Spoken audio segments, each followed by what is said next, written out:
Last night, around 8:50 p.m., the Arizona governor's race was called for Katie Hobbs. Right now on Twitter, "Do not concede" is trending. And so far, the only thing we've heard from Kari on Twitter is Arizonans no BS when they see it. Actually, let me pull it up for you. Arizonans no BS when they see it. Of course, many people are upset. Many people are outraged. But let's take a look at the data and take a look at some of the things that have people scratching their heads. But I'll start off right away by saying it makes sense. It makes sense because Democrats have been playing the mail-in voting and ballot harvesting game, and that caught Republicans off guard. Surprise, midterm day rolls around, and you're sitting there going, wait, how did this happen? Yes. While we were all sitting here saying facts and logic, and the economy is bad, and saying these things that represent life not being good and representing things that can be done to make things better, Democrats were sitting back and laughing, saying, you think that's what elections are about? In fact, that's literally what they said to me on Twitter when I said that it's not about how people feel. It's about how a vote gets cast. They said, yup. Did you think that wasn't the case? Surprise, surprise. Either way, I'll put it this way.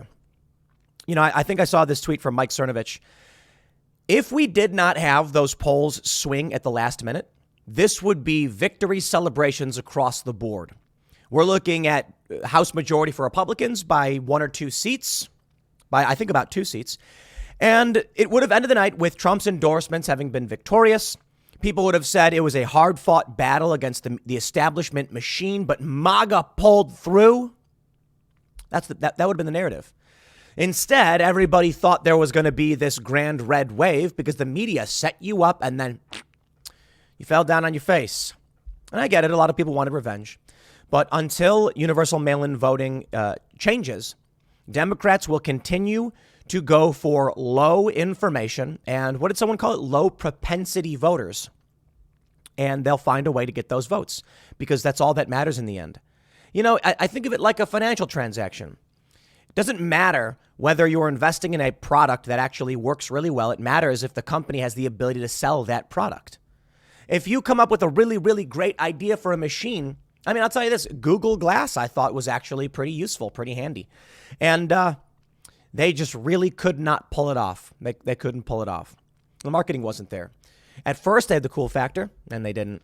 If Republicans think they're going to win based off of feelings, and that's funny considering the facts don't care about your feeling context. But the way people feel, if you think that's going to result in them voting for you, you're wrong. All that matters is that you go knock on a door and you get someone to fill out a ballot. But here's what I think about Arizona, and we'll read this. Arizona is where the Californians fled. Florida is where the Republicans fled. So how about that? Now, a lot of Republicans did flee to Arizona, but we'll talk about the cultural shift because I think, I'm not surprised about this because we did talk about it several months ago that Californians were fleeing the lockdowns to Arizona and it was going to turn the state blue. A lot of people were saying this. But let me show you some of the weirdness because it's going to have you scratching your head. And I'll leave it at that. But here's a story from BBC. It's actually quite simple. They say, in her victory statement, Katie Hobbs said that in this moment of division, she would work for everyone in the state. Ms. Lake appeared to suggest that the result was incorrect and that some votes for her had not been counted. Elsewhere, almost a week after votes were cast, the race to control the House of Representatives remains tight. Republicans must win at least 218 seats to claim victory in the House. The party has currently won 215, according to CBS, blah, blah, blah. You get the point. Ms. Lake, who was endorsed by Trump, told the BBC during campaigning the former president would not need to run again in 2024 because he won the last election. She predicted he would come back with a vengeance. Sorry, Kari, I completely disagree, and I think that's wrong, and I think it is just so mind-numbingly, I don't know. It's mind-numbing. It's mind-boggling that there's a lot of people who are now tweeting at me, commenting, and it's just you know what? Then maybe you guys deserve to lose. I'm sorry, man. I don't know what to say. Somebody commented that if Tim doesn't acknowledge that there's fraud or cheating or whatever, then I must be a fed or controlled opposition. And I'm like, fine then, dude, you deserve to lose if that's the world you want to live in. I'm not here to play into the mistakes that result in losses. When people come out and say they're not going to vote anymore because what's the point? That's the goal. Those people claiming that it's rigged and you can't win are likely Democrats trying to get you to give up. And not all of them. No, I know for sure a lot of Republicans outright believe that there was mass fraud. But let me just explain to you guys. In 2020, I was saying universal mail-in voting is a death knell for Republicans. I said mom is going to get their kids in and she's going to get the kids to vote. I've been saying that nonstop. I've been screaming to the high heavens. People have come back and said, no, Tim, you're wrong. The kids are going to get their parents to vote in their direction.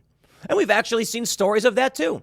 Some old guy being like, my daughter came to me and she said, I can't support you or respect you if you vote Republican. So, I did rep on my daughter. It's her world. I've seen those, too.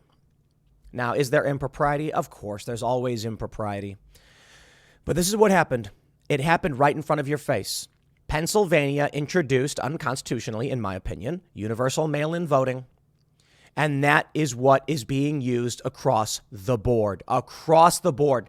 Right now, they're saying that Lauren Boebert is going to lose because they're going to cure ballots. You can't cure fraudulent ballots. You can cure low propensity voter ballots who filled it out like garbage.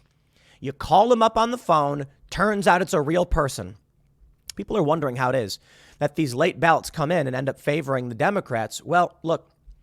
Universal mail-in voting. Now, I think it's fair to say that there are many people who didn't like Kari Lake's style of politics, but I think in any election, if the election rules were the same as Florida, Kari Lake would have won handily.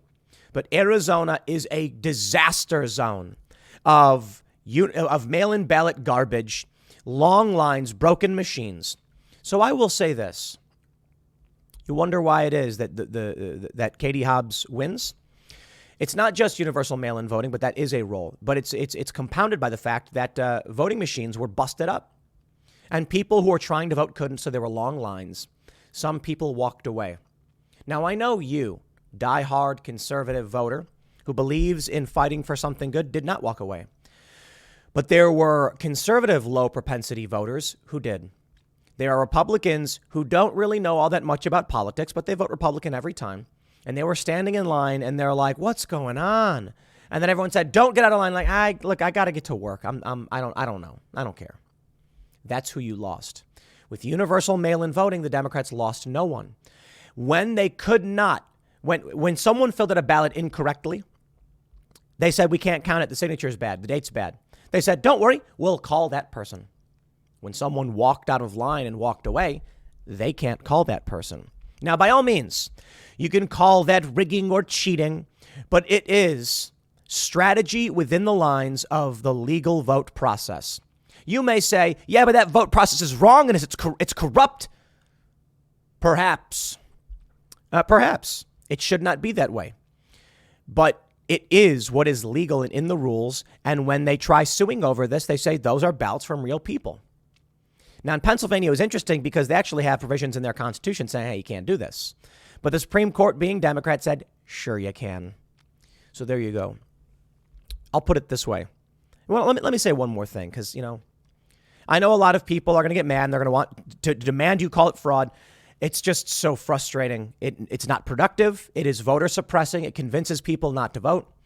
When Trump lost in 2020, and I said, there it is, Biden won.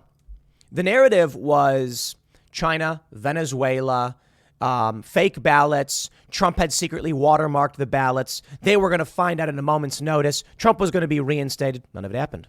I said, guys, that's insane. The narrative then started to shift a little bit. Now people were saying people in different states were voting twice. They were driving around the country and voting. And these, we're going to find out when we audit these ballots, we're going to find duplicates. And then there was an audit. And then where is it? Where is any of that? No, I saw it. I've had these people on my show. And they did the Arizona audit. People were like, why aren't you going to talk about it, Tim? Why aren't you going to talk about it? And I'm like, because we did. Everything they came out with, we had on the show like 5 times. And I'm like, where's the proof of this stuff? There's certainly questions. Don't get me wrong. But after all the audits and everything, we couldn't get anything done. And I kept saying consistently, universal mail-in voting. They're changing the rules. When we had right after the election in Texas, filing a lawsuit against Pennsylvania, I said, this is it. It's the procedure. It's the policy. It was mail-in voting. In Pennsylvania, a lower court ruled it unconstitutional. I said, that's how they do it. They go door to door, and it's not even ballot harvesting. They say, did you fill that out? Just fill it out. Just once you have a seat, fill it out. And the person does. Now, I'm sure there are circumstances where people are playing dirty games like, here's $5, fill it out. But all that matters is that's impossible to prove. We do have a whistleblower in Florida, but in Florida, DeSantis wins by 20 points. Demographics plays a role. Republicans fled to Florida. Democrats fled to Arizona. You see this stuff. Florida made universal mail-in vote, got rid of universal mail-in voting. It had mail-in voting. They made it harder, more secure. And harder is the right direction. They'll try and convince you when Republicans are making it harder to vote that it's a bad thing. That's not the case. We want people of responsibility and sound mind to be the ones voting, not low propensity voters who are just. In 2020, I was screaming about that. A month later, all of a sudden what happens is the fraud narrative starts to come down, starts to come way, way down from Venezuela, satellite servers, Dominion, and all this crazy stuff. Even Fox News got sued. They were talking about it. I never talked about that stuff. Or I always thought it was just too absurd. But universal mail-in voting and ballot harvesting, that was obvious. And then a few months ago, we came to the narrative came all the way down to ballot harvesting. And then all of a sudden, people are like, Tim's now coming around on the fraud narrative. And I'm like, wait, what? Ballot harvesting isn't fraud. Now, you can argue that there's some fraudulent ballot harvesting for sure, like in Florida, but it's legal, man. It's so simple. It really is, because I've worked for these nonprofits. They get on the phone nonstop, 24 hours a day. Did you fill out your ballot? Did you fill out your ballot? Did you fill out your ballot? Then they go knock on the doors. Did you fill out your ballot? Did you fill out your ballot? That's not illegal. They ran, it's an end run around, they ran circles around the Republicans who thought they were going to win on the merits. Take a look at this. And I won't sit here and tell you there's not weird things. Kyle Becker says, Arizona, here's what a state election that makes no sense looks like. I absolutely love this picture. Mark Kelly with 1.2 million votes wins against Blake Masters with 1.1. Katie Hobbs with 1.23 defeats Kari Lake with 1.2. And don't get me wrong, dude, I'm a huge Kari Lake fan. She's incredible. I want to see her, keep pushing. Then we have Secretary of State Adrian Fontes with 1.26 million votes to Mark Fincham's 1.13. For the Attorney General, Chris Mays, 1.19 million votes to Abraham Hamadeh, 1.185. At the bottom, I'm skipping over this next one. Superintendent of Public Instruction with 1.19 wins against Tom Horn with 1.18. That was a close one. But then you just have State Treasurer. Just very weird. Kimberly Yee with 1.3 million votes to Martin Quezada, 1.05. Wait, hold on. She's a Republican. Kimberly Yee is the one Republican standout with 1.3 million votes. And a lot of people were like, hold on there a minute. The Republican state treasurer of all people gets 1.3 million votes. Here's what I think is funny. Kyle Becker says, here's what a state election that makes no sense looks like. Yeah, but to be honest, if the outlier is the Republican and no other Republican got that many votes, it's not a dig against the Democrats. It's a dig against the Republican. Like, how did a Republican state treasurer get more votes than the governor? I don't know. Some have argued that Kimberly is just extremely popular. She's a well-known personality who's been in Arizona for a very, very long time, and people really, really do like the job that she does. You can argue that, man, but I still got to say, I just think it's weird. Come on. No matter how popular your state treasurer is, to get more votes than even the Democrats who won? I'm sorry, I just find the whole thing weird. I don't know what it means, because what is the argument? That votes were stolen from Republicans or something? I don't know. I will tell you. There is one potentiality here that you should pay attention to, and that is ballot adjudication, which is why Kari Lake must sue.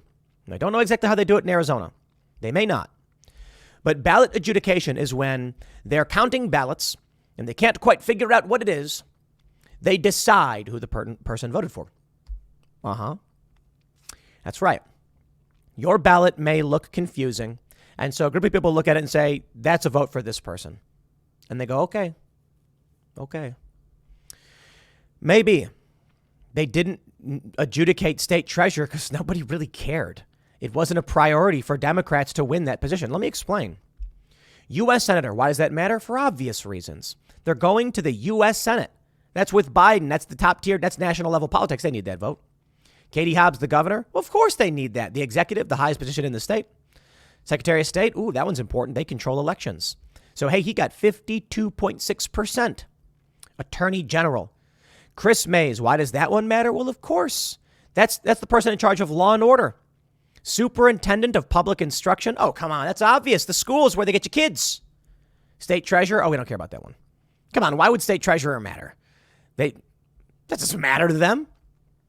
So, this is interesting. Kimberly Yee leading by 257,000 votes. Everything else was marginal. I mean, Secretary of State was 127. U.S. Senator was 132. But what I'm saying is there's a possibility, and again, legal process, that the Democrats were hell-bent on these races winning. And so when it came to counting those ballots that didn't get counted properly or universal mail-in ballots that didn't go through machines, what happens? They adjudicate, and they always press Democrat, except where it doesn't matter. State treasurer. They're not going to sit there and be like, we better make sure we win state treasurer. All these other ones, you can think of a reason why Democrats desperately wanted that position. And state treasurer probably was in the back of their mind. I don't know. What do I care about that for? It's a weird argument to say. And again, I've heard people say that she's very popular and that's why she won. But here we are, my friends. Liz Cheney, whose 3 Democratic endorsees won their races, takes a dig at election denier Kari Lake after Arizona defeat. Election denier. I love how they say that over and over again. Sure, Kari Lake is just as bad as Hillary Clinton in terms of election denying. They're on par, aren't they? Again, I'm a fan of Kari Lake. I think she was the better candidate who actually campaigned and spoke to issues that Americans care about, and especially went after the machine for which she was a part of, the narrative machine. So I say to Kari, do not concede. File a lawsuit, demand a recount, all that stuff, and we need to start going through these ballots because it may turn out that there was a lot of adjudication and that could change things. But again, I don't know if how Arizona handles that stuff. I don't know if they do adjudication like other places do. All I'm going to say is it ain't over. Just because they say now they're projecting, they're calling it for Katie Hobbs, does not mean it's over. And simply put, with this vote count, it's close, and we want to make sure every legal vote counts, right, Democrats? Sure. So let's make sure we do, and let's go through that process. With Kari Lake now down by 29,048, that is just about 1.2%. I think we should have a recount, absolutely, and I think there's a silver lining. This defeat, not just in Arizona, but in many places that people think Republicans should have done better, it's sort of been a slap in the face. You can see now that voter turnout was 59.43%. Republicans, you could have won this one, but you needed a massive ballot harvesting operation that you did not have. Now, you can argue it's not legal in Arizona, but it's not about taking ballots from people. It's about knocking on doors. The Democrats organize better than Republicans. If Republicans had actually swept, they probably would have lost 2024. But with this, and now the problem being highlighted for everyone to see, there's a fighting chance for 2024.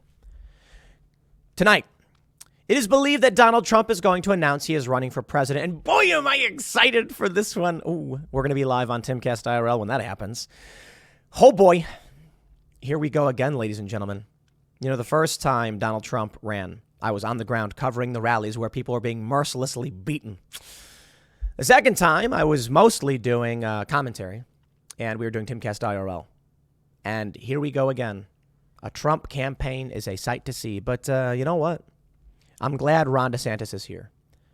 In 2016, Donald Trump was fire on stage, saying things to Hillary Clinton that really, really just, put her down.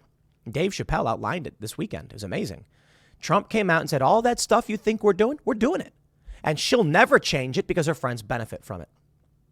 Wow. It's a bold thing to say from Dave Chappelle right before Trump announces. But I don't know if Trump's got his mojo. 2020, he was really just not that strong. Not that strong. Maybe he's fired up. Maybe he's been getting IV NAD treatments and youth serums.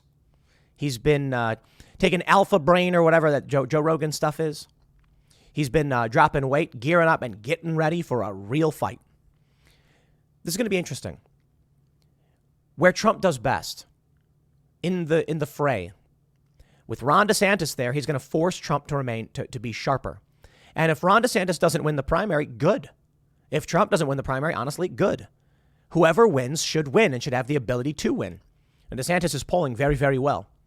Can Trump handle somebody who is so effective on policy? This is fantastic. Both men are going to make each other stronger candidates.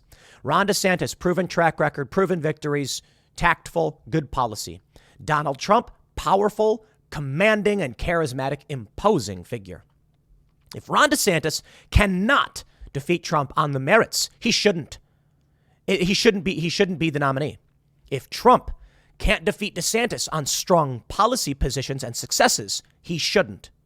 This is fantastic. It's great news for Republicans. Democrats got nobody. So this should be really interesting. Biden again? We will see, my friends. I'll leave it there. Next segment is coming up on this channel at 1 p.m. And thanks for hanging out. I'll see you all then.